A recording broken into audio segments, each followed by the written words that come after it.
After 12 years of struggles, a billionaire's incredible gesture changed everything at the register. Clara stood at the register of the Maplewood Diner, her heart heavy with the worries of another long day. At 32, she had become a master of disguise, hiding the fatigue etched in her features behind a smile that flickered like the neon sign outside.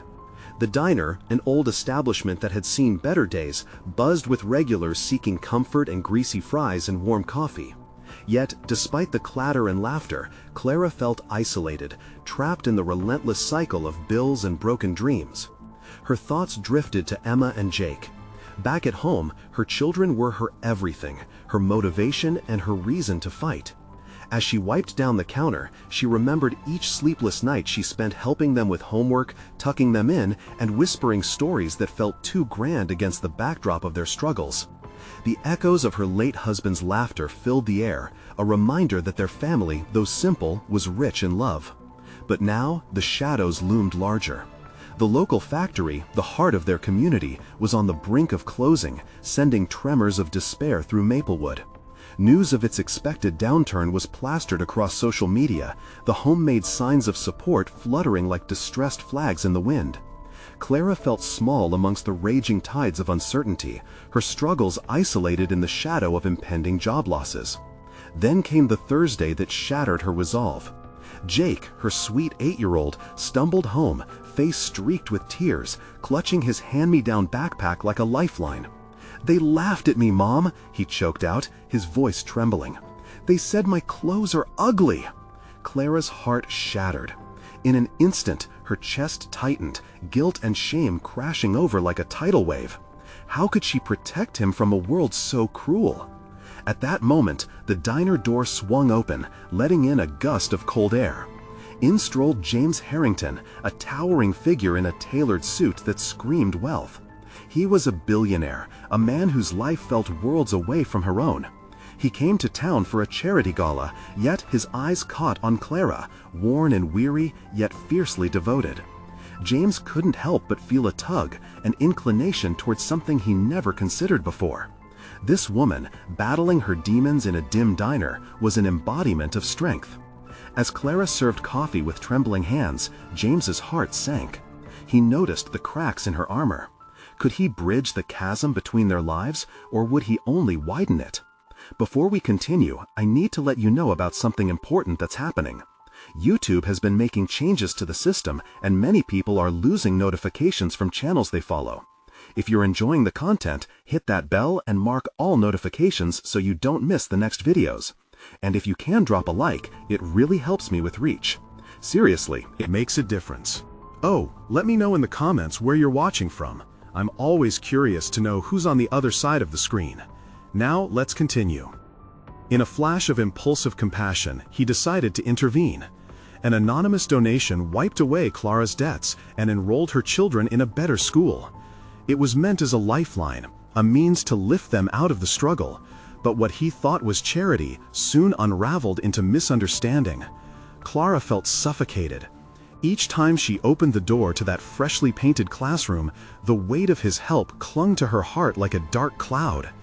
Did she dishonor her husband's memory with this aid, or was survival the truest honor?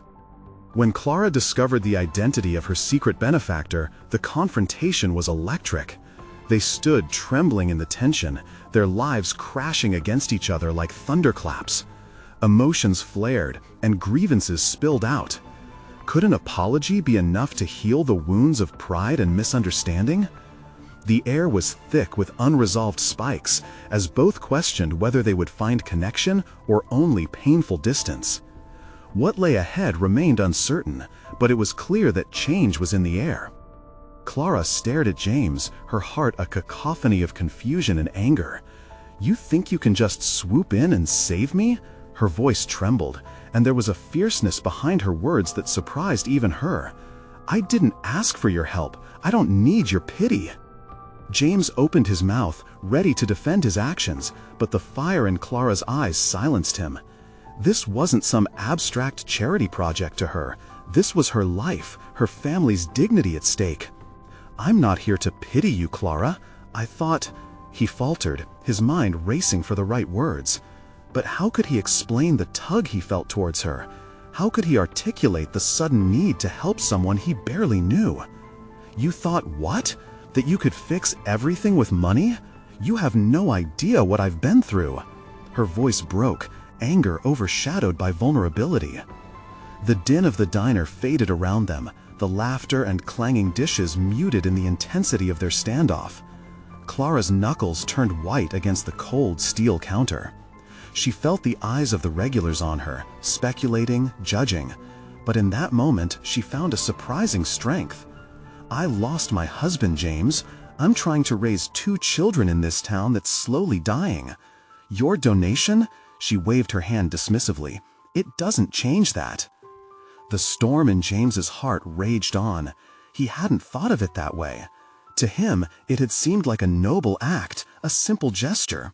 But for Clara, it was a reminder of everything she had lost. I just wanted to help. I thought, maybe. He stopped, realizing that maybe wasn't enough.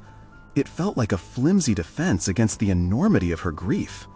Maybe what? Maybe you can save me from my life? Clara's voice rose, rife with pain. I'm not some damsel in distress. I'm a mother. I'm trying to make it work. I'm not here to be rescued. I'm here to survive. For a moment, they both stood there, breathing heavily, allowing the weight of the conversation to settle. James took a step back, the reality of her situation washing over him like icy water. I realize now that I might have overstepped, he finally said, the softness of his tone enveloping the anger that filled the space between them. But that doesn't mean I don't care. You're inspiring, Clara. You fight for your children every single day. Her expression softened at the unexpected compliment, but the hurt remained etched on her face. You think you know me, but you don't. You don't know what it's like to go to bed worrying about how to pay for tomorrow's food, or to see your child hurt and feel powerless to fix it. James felt a flicker of regret. Maybe he should have taken time to truly understand Clara and her struggles, rather than acting on impulse. I can't promise you riches, but if you let me, I'd like to be a part of your journey, no strings attached. Friends? His eyes met hers, full of sincerity. Clara hesitated. The weight of her pride battled with the truth of her situation. Did she dare take a step toward trusting him? Just then, the bell above the diner door jingled, and in walked a familiar face. Emma, her 11-year-old daughter, eyes bright and innocent. Clara felt a sudden urge to shield her from this tangled conversation. "Mom, can we go get ice cream?" Emma beamed, oblivious to the tension. Caught off guard, Clara's heart ached. In that moment, she wanted to shield her children from the storms of adult life, yet here was James, extending an unexpected hand. "I think I'll take Emma," she said, glancing at him with cautious curiosity. "But maybe we can—" The door swung open again, but this time it wasn't the bell that drew her focus. A loud voice shouted from outside. "Hey, that factory is closing, and we need to do something about it." Clara turned, her heart pounding. Her world, once holding the specter of hope, now felt ominous. Were they too late to save their community? As the murmurs rose in the diner, Clara felt a rush of urgency. Would she take James's hand and face this challenge together, or would she let her fear send her running back into the shadows? "Clara," he began, but the moment hung heavy between them. The stirring outside was calling her, and she knew, deep down, that this was just the beginning. How would she navigate this crossroads of pride, need, and the unrelenting call of her community? Would she accept help, or would hidden scars keep her tethered to a past she longed to escape? The answers were just out of reach, but the stakes were higher than ever. Clara's heart raced as she watched the expressions of the diners shift. Some were nodding along with the commotion outside, others peering cautiously toward her. It was obvious that news of the factory closure spread like wildfire, igniting concern and frustration among the residents. Her own emotions felt like pieces of a jigsaw puzzle, scattered and waiting for the right moment to fit together. "Mom, what's happening?"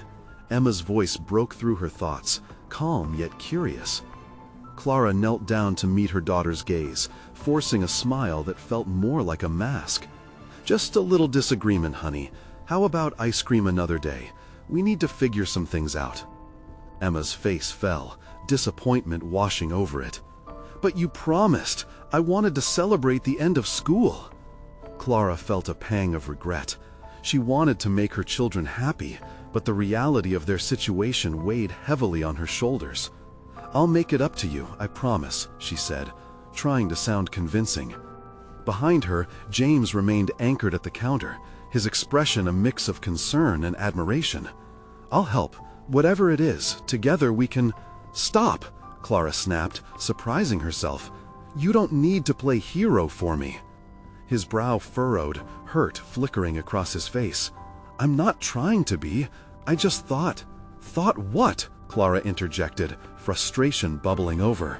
"Thought you could wave your magic billionaire wand and fix everything? This isn't a fairy tale." Silence fell like a heavy curtain. Clara took a deep breath, trying to harness the chaos swirling in her heart. Outside, the noise grew louder. People shouted demands, the weight of their fears palpable. More faces appeared, friends and strangers alike, stepping out from their homes, congregating like a storm gathering strength. "Clara," James said gently, finally shifting closer. "Maybe this is our chance to do something. You mentioned your community. What if you led them? Adamsville needs a voice." The idea rippled through her like a chill. Lead? With everything she was facing? She was just a mother, a widow, not a leader. "I'm not ready for that. I can't." "Yes, you can," James urged, his tone igniting a flicker of hope inside her. "You're already fighting for your kids. What's stopping you from fighting for everyone else?" She searched his face, looking for any signs of insincerity, but there was none, just raw determination.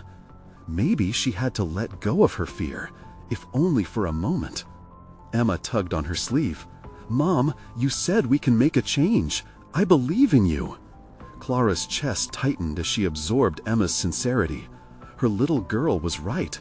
She had spoken of change, of standing up. But the stakes felt insurmountable. "What if I fail?" she whispered, vulnerability creeping in. "What if you don't?" James countered softly, his gaze steady. "You have more strength than you realize. You survive every day. Let's turn that survival into something powerful." Around them, the voices outside transformed into, "If she looked closely, she could see it. Love for their community, and maybe a future worth fighting for. Maybe." Clara hesitated, her heart thumping loud enough to drown out the noise. She could practically feel everyone holding their breath, waiting to see what she would do next. Taking a deep breath, she stood taller. "Let me think," she said, uncertainty and determination intermingling in her voice. It was a small step, but it was a step nonetheless. Would she be able to join hands with James and her community to face the impending storm? And more importantly, would she find the courage within herself to lead where she had only ever hoped to follow? As she steeled herself for the battle ahead, a thought sparked in her mind. What if this wasn't just the beginning of a struggle, but the opportunity for something greater? She felt a fire ignite in her belly. Perhaps change was possible after all. But just as she started to form a plan, the crowd outside surged forward, demanding answers. The moment of truth was arriving, and Clara could feel the gravity of her decision weighing down like an anchor. What would she choose? To stand in the shadows or to step into the light? Clara took a deep breath, the air thick with anticipation and a hint of fear.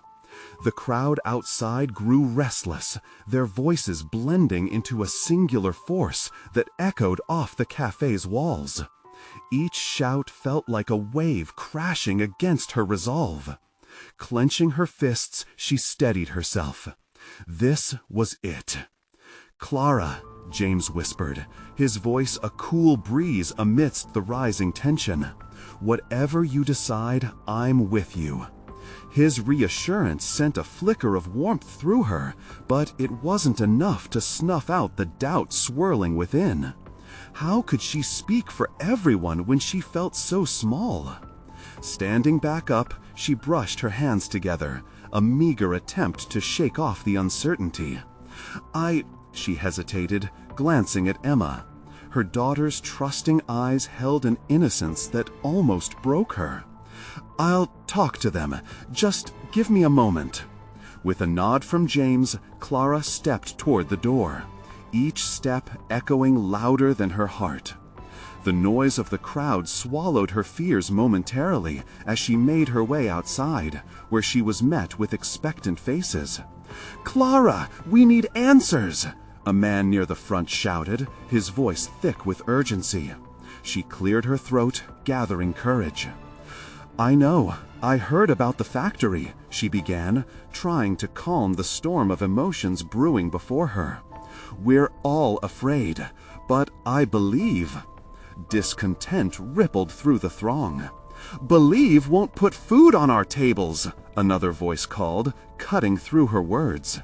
Their anger stung like a slap, a harsh reminder of the stakes. The faces peering back at her were all too real. Neighbors, friends, even old schoolmates. She recognized the fear in their eyes, and among them, her own panic flared.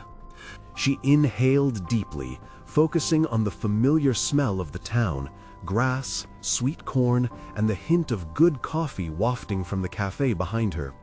"I can't promise solutions, but I can promise to stand with you." The crowd shifted. Some seemed pacified. Others raised their brows, still skeptical. "We need a plan. We need to fight," came yet another voice, this time sounding almost desperate. "Then let's fight," Clara shouted back, the fire in her belly igniting her words. "If we come together, we can find a way. This community is stronger than fear. We're not just faces in the crowd, we're families, we're lives, and we can turn this around." Her voice echoed, bouncing off the buildings like a challenge. As she spoke, something within her transformed. The insecurities slipped away, replaced by a fierce determination. She was no longer just Clara, the widow and mother. She was Clara, part of a collective heartbeat that pulsed with hope and resilience. The energy shifted. A wave of murmurs passed through the crowd, building into something tangible. Clara could see heads nodding, arms raising in support. "We need ideas. We need to plan a meeting. Let's organize," she called, her pulse synchronizing with the rhythm of the crowd's growing energy. Suddenly, she seized hold of the moment like a lifeboat in a storm. "Meet me at the town hall tomorrow evening. We will voice our needs, we will strategize, and we will not back down." Cheers erupted, drowning out the previous frustrations. The crowd swelled with excitement. An electrifying mix of hope surged through her veins. Clara had found her voice, no longer buried in doubt, but empowered by a shared purpose. As the crowd began to disperse, she stepped back to find James, who wore a proud smile that lit up his face. "You did it, Clara! That was incredible!" She took in the shift, the atmosphere charged with possibility. "I think I finally believe it too." But just as Clara seemed to grasp the threads of her new purpose, a commotion erupted on the far side of the square.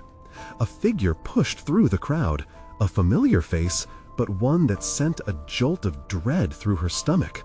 It was Daniel, the factory manager, and he was shouting something she couldn't quite catch. Was he there to quell the uprising or stoke the fires of anger? As he reached the front, Clara's mind raced. The next move could change everything. What was he going to say? Clara's heart raced as Daniel cleared his throat, drawing everyone's attention. His presence felt like a storm cloud rolling in, darkening the bright possibilities she had just ignited. "Listen up," he bellowed, his authoritative tone pushing through the murmurs. Clara braced herself, scanning the crowd for reactions. Faces hardened, fear mixed with anger. Their hope collided with uncertainty. He continued, "I know there's been talk about layoffs, about the factory shutting down. I've come to address those concerns directly." The crowd stiffened, eyes Glued to him, waiting for the worst. Clara held her breath, the space around her tightening like a vice. She wished for minutes to prepare, to strong-arm him into something better than what loomed ahead. "Let's get one thing straight," Daniel said, glaring across the gathering. "No one is losing their jobs today."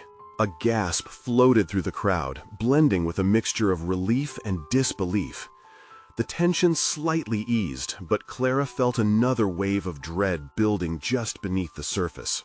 "But," he held up a hand, silencing the murmurs, "to keep the factory operational, we're making drastic changes. We will be reorganizing positions and implementing a new policy.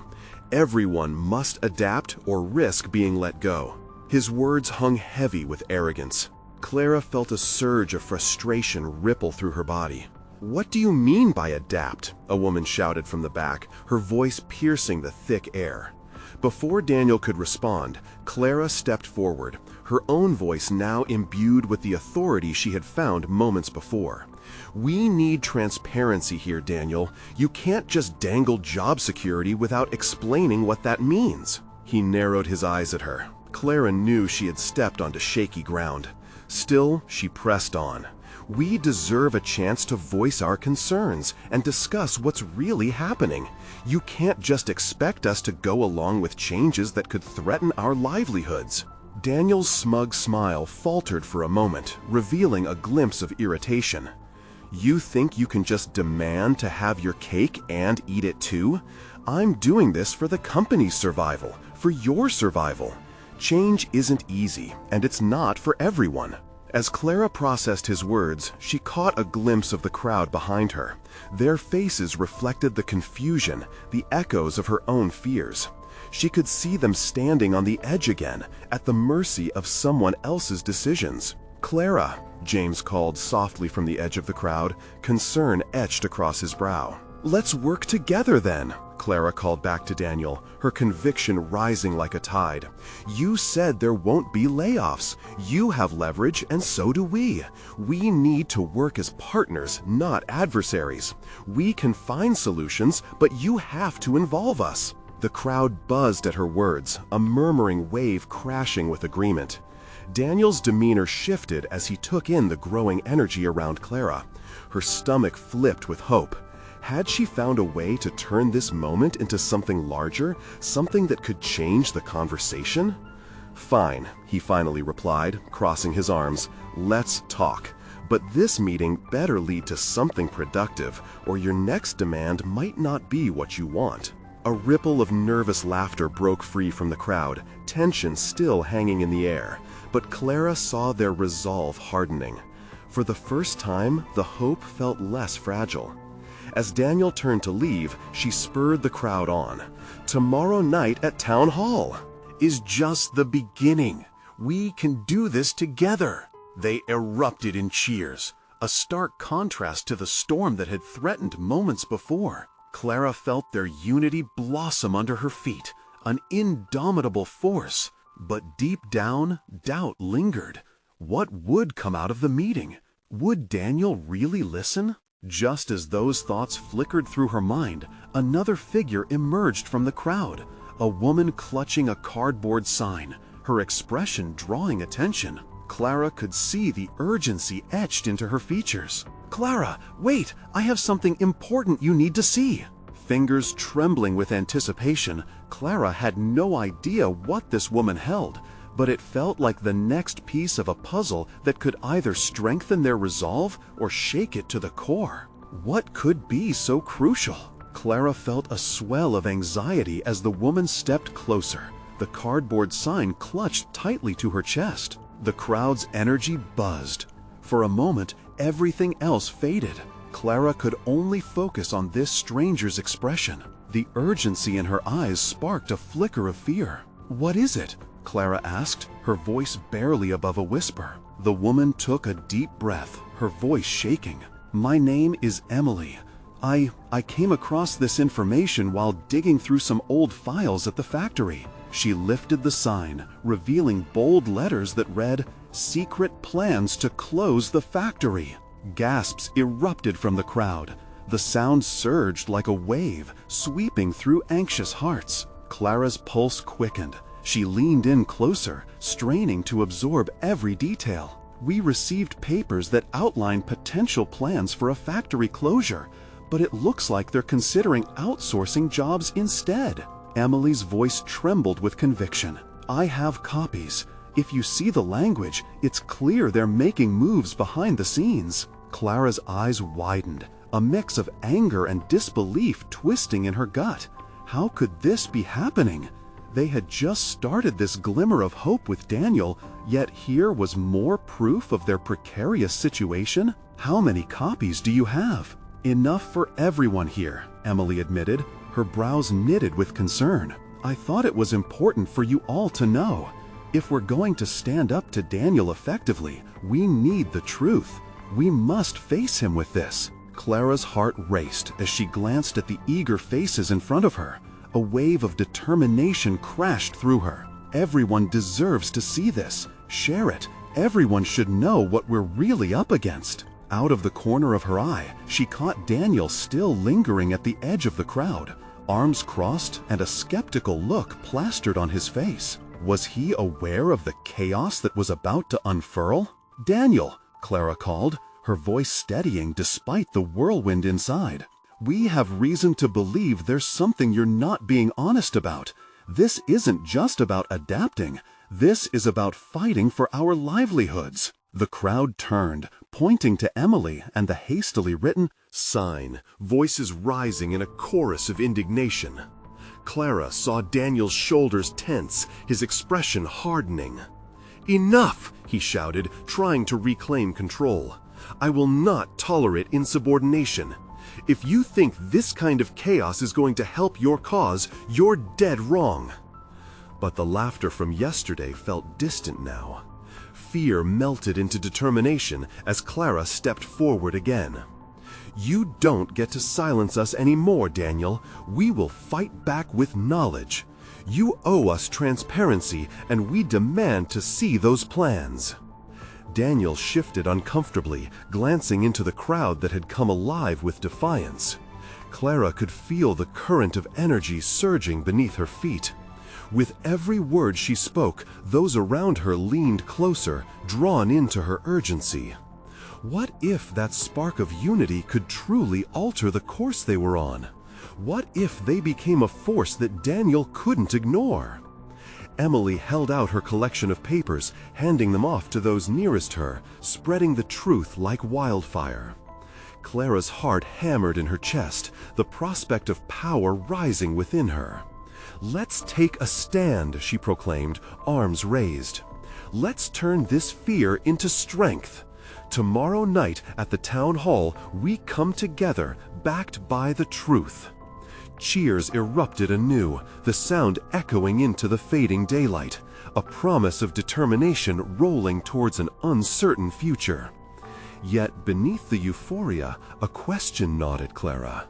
Was the truth enough to turn the tide? What would happen when they faced Daniel again with this revelation? As she soaked in the energy of the crowd around her, she knew they were on the brink of a battle that might redefine everything. But deeper uncertainties flowed alongside their unity. Would this fight lead them to victory or chaos? Clara hesitated, but she knew there was no turning back now. She took a deep breath and steeled herself for the storm ahead, ready to reclaim their future. Clara woke up the next morning with anticipation coiling tightly in her stomach. The sun streamed through her window, illuminating her small room, but offering little warmth to her worries. Today wasn't just another day. It held the weight of their future. The town hall meeting loomed ahead, and Clara knew everyone would be counting on her. She dressed quickly, the adrenaline flooding her veins. The papers from Emily crinkled in her pocket, reminders of the truth she now carried. As Clara made her way toward the factory, the familiar streets felt different. This time, each turn was electrified with purpose. Arriving at the site, Clara saw a small group gathering outside. Faces she barely knew, but felt inexplicably connected to. They were all sharing a united front, fueled by the knowledge of what was at stake. Conversations buzzed low and tense, but the hopeful glimmers sparkled in their eyes. "Hey, Clara!" A voice chimed, drawing her attention. It was Mark, a coworker she had seen around for years. His smile was welcoming, yet laced with apprehension. "You ready for Tonight? I think so," she said, feeling the pressure settle heavily on her shoulders. "We have to make them listen." Mark nodded, then glanced around. "I heard there's been talk about bringing in security. They're nervous." That was the wild card. The thought kept Clara's heart racing. If they were bringing in security, Daniel was intimidated, which could either mean he was desperate or he knew he'd have to fight hard to keep his plans under wraps. Clara took a breath, steadying herself. "Then we need to be even more united. This isn't just about the factory, it's about all of us." As the hours passed, the energy charged throughout the day. Clara shared printed copies of the documents with others at the factory and practiced her speech in front of the mirror at home. Every word was etched in her mind. She envisioned their faces, the fear and hope, as she united them for a cause that might lead them to empowerment instead of despair. Finally, as the sun began to dip below the horizon, Clara made her way to the town hall. The building stood tall, an unyielding structure serving as both a sanctuary and a battleground. The sound of murmured voices mingled with the rustle of papers and the shuffle of feet as workers gathered in front of the town hall steps. Clara felt a tingle of excitement mixed with trepidation. She spotted Emily near the front, her expression unwavering but nervous, holding on to the papers that had ignited this flame. "Look, there's Daniel," Emily whispered, the hint of panic rising in her voice. Clara's heart jumped as she glimpsed Daniel stepping out of his car. He had his usual composed demeanor, an air of arrogance enveloping him. But the crowd's energy shifted. Discontent and determination buzzed, ready to confront him. The chatter escalated as they awaited the meeting to start. Clara could sense every heartbeat, every thought, as they collectively prepared for the discussion that could change everything. The doors opened, and the town council members walked in, followed by Daniel, who looked as if he were stepping into the jaws of a lion. As the crowd settled, Clara inhaled deeply, her palms sweating slightly against the papers in her grip. She wasn't just going to speak for herself. She was going to represent everyone whose livelihood was on the line. The moment arrived. Clara stood up, heart pounding, as she felt every eye on her. She opened her mouth to address the crowd, the words ready to surge out like a tidal wave of truth. But just before she spoke, a distant commotion echoed from outside. Something was happening that sent chills racing down her spine. What now, she thought, a new dread replacing her courage.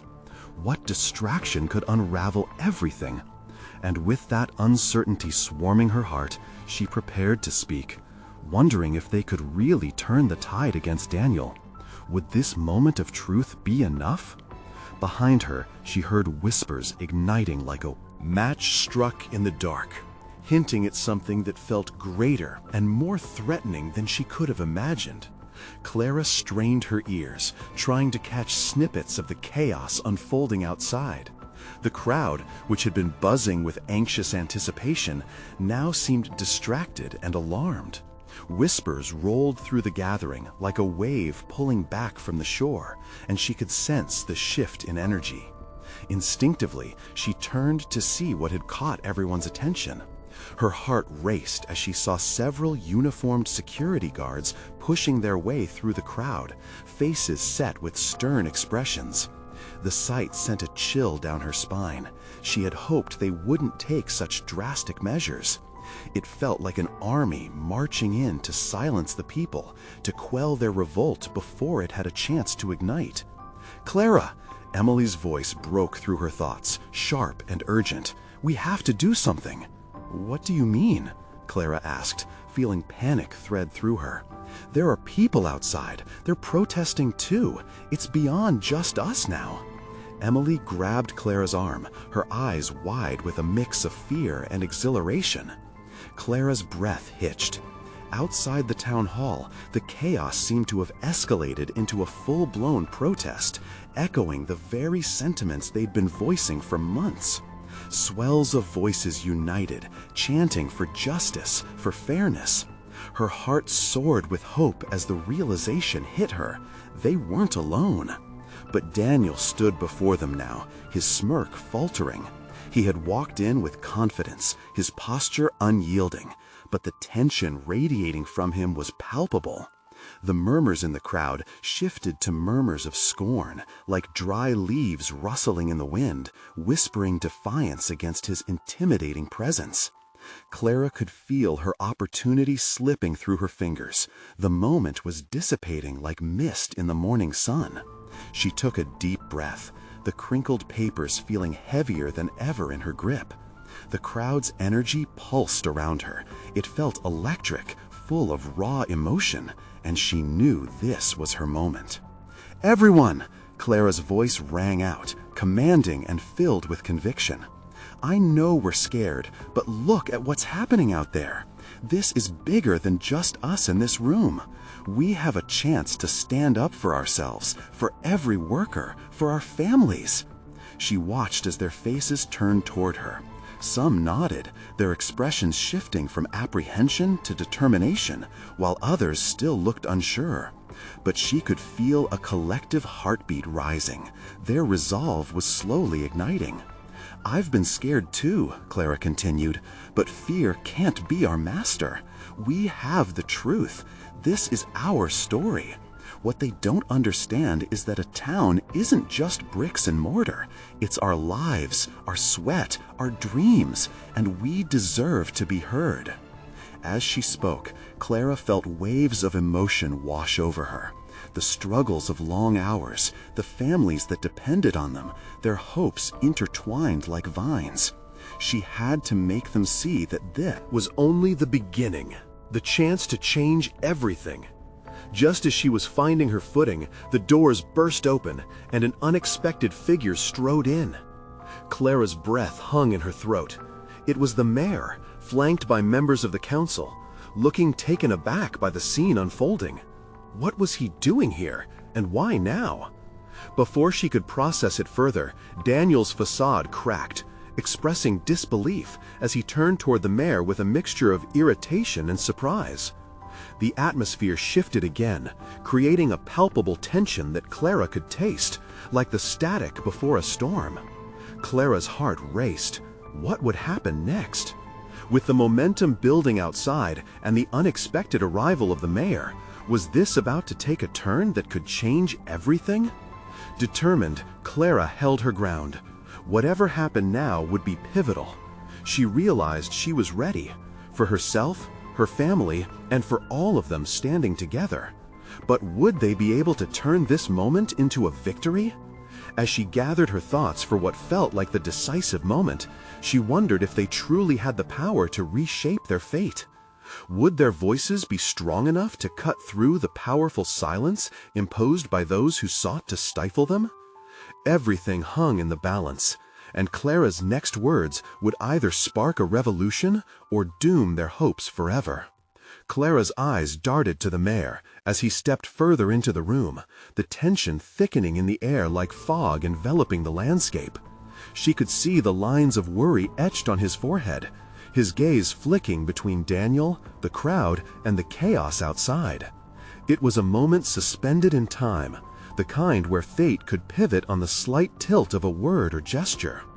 "People of our town," The mayor's voice boomed, cutting through the charged atmosphere like a knife. "What is happening out there is important, and I want to be part of this conversation." He raised his hand, and a whisper of silence fell over the room. Clara held her breath, her heart pounding in rhythm with the rising tension. Daniel's brow furrowed deeper, and he took a step forward. "Mayor, you can't possibly—" "Let me speak," the mayor interrupted, his tone firm. Clara admired his resolve. Perhaps this was the opportunity they'd been waiting for. With a deep breath, the mayor continued, "I know many of you feel unheard. I hear you. You have legitimate grievances." He paused, letting his words sink in. "But we can't ignore the fact that change often requires collaboration. If we are to move forward, we need to talk, really talk to each other." Clara felt a flicker of hope ignite within her. Was this really happening? A real dialogue? With the mayor's presence behind her words, perhaps she could rally the energy in the room. She stepped forward, emboldened by his stance. "This isn't just about collaboration, Mayor," Clara said, her voice strong. "This is about justice. It's about respect for every worker and every family who has fought to survive in this town. You say you hear us, but we need you to be on our side. We need action, not just words." The mayor nodded, a flicker of understanding crossing his face. "You're right, Clara. Words mean little without action. Let's work to create a plan together." The crowd began to stir again, whispers mixing with hopeful murmurs as Clara sensed momentum building. But she also felt Daniel's cold gaze piercing her. His discontentment was palpable. He was losing ground, and that realization thrilled her. "Together, how do we move forward?" Clara asked, addressing both the crowd and the mayor. "What can we do right now? Because we cannot let this moment slip away." The mayor looked reflective, clearly parsing her words before answering. "We could start by holding a town meeting, open to everyone. A forum where we can openly discuss ideas, share our experiences, and establish a path forward grounded in respect." The crowd erupted into a chorus of agreement, and Clara's heart soared. She could see the fear slipping from their faces as resolve took its place. "Yes," she exclaimed, waving her arms to encourage their enthusiasm. "Let's shape this into something incredible. We cannot allow anyone to drown out our voices." As the energy soared, Clara glanced at Emily, who had her fist raised, her eyes shining with pride. Clara could feel their spirits lifting as an overwhelming sense of unity ignited among them. But in the corner of her eye, she noted Daniel's expression harden, sharpening like the edge of a blade. Clara's stomach twisted. He wasn't finished yet. His influence still loomed over them. With newfound determination, Clara turned to the mayor. "We will need more than just a meeting, but a plan for real change. We must include all voices, even those that may disagree." "Exactly," the mayor agreed wholeheartedly. "We're in this together. But we need to act quickly. The protesters outside won't wait for us to find our feet." But before anyone could respond, Daniel shouted, "This is all meaningless. You think they'll listen to you? Look at those people. They're out for blood." His words dripped with disdain, fueling a new wave of tension that rushed like a wildfire. Clara's heart sank, but then surged again. She couldn't let fear reign as it had before. Something needed to break through this moment. They want to be heard. They're asking for what's fair. We all deserve dignity. Even as she spoke, uncertainty nagged at her.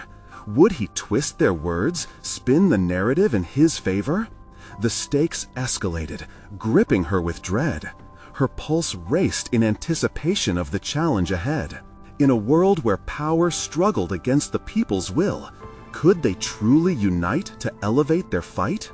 The crowd's reaction hung in the air, and Clara could feel eyes on her, waiting, needing to know if they'd truly take this leap together or be crushed back into silence. What would Daniel do next? Could the tide finally be turning, or were they only at the precipice, teetering on the edge of chaos? Clara felt the weight of the crowd's gaze, a sea of faces trembling between fear and hope. Daniel's defiance sliced through the air like a cold wind. She could see it in his eyes. He was looking for an opening to reclaim control.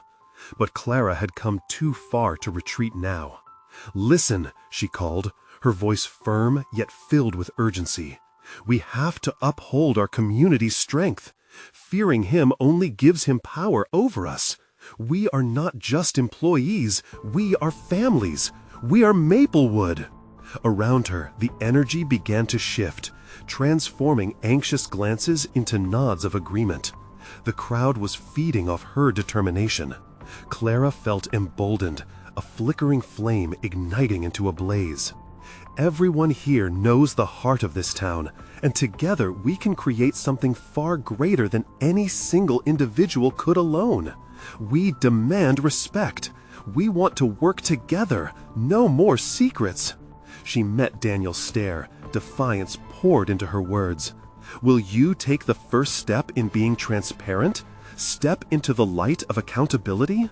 In that moment, Clara believed. She could feel it, pulsing beneath her skin, like the very lifeblood of the community awakening. People started to clap, softly at first, then growing louder, louder still. The volume of their collective heartbeat echoed in the town hall, crashing waves of determination against Daniel's fortress of arrogance. Clara's heart soared high as the assembly erupted in cheers. "We will stand together and fight for something real," she shouted, the crowd rising like one into a chorus of support.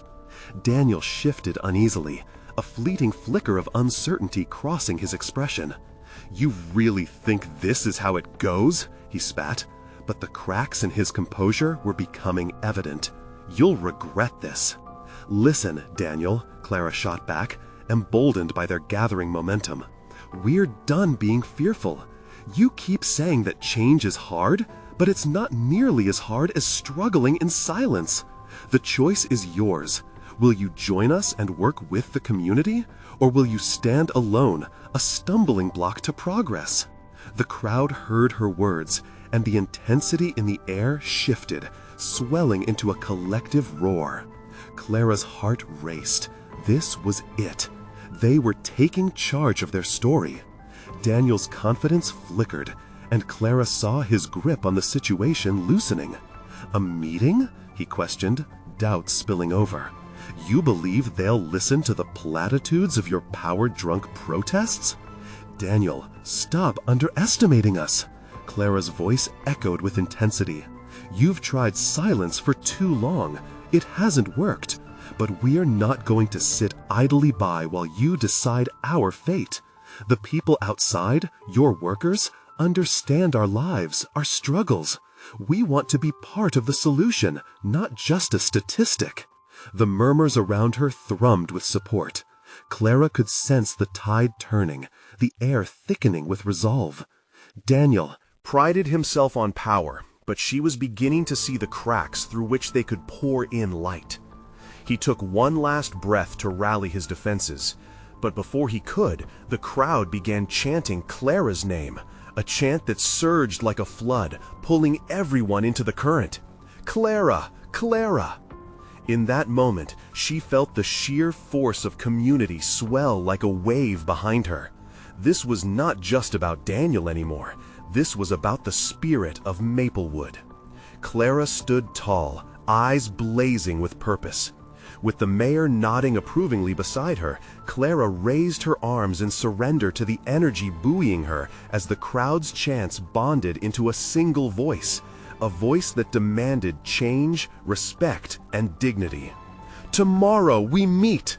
Tomorrow we will redefine how we fight for our livelihoods. We'll draft a new future. Together!" Clara shouted, her voice echoing through the hall. The room erupted, a storm of applause and cheers surging with camaraderie and strength.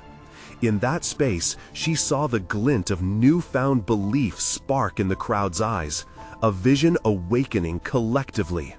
They were no longer overshadowed by fear. They were ready to transform their desperation into a rallying cry. As the din subsided, Clara glanced at Daniel. His expression was of begrudging acceptance, not quite the overwhelming force he presented, no longer an untouchable titan.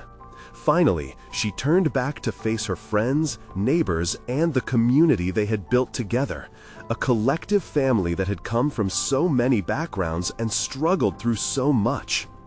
"We might not have all the answers," Clara said softly, "but together we'll figure it out."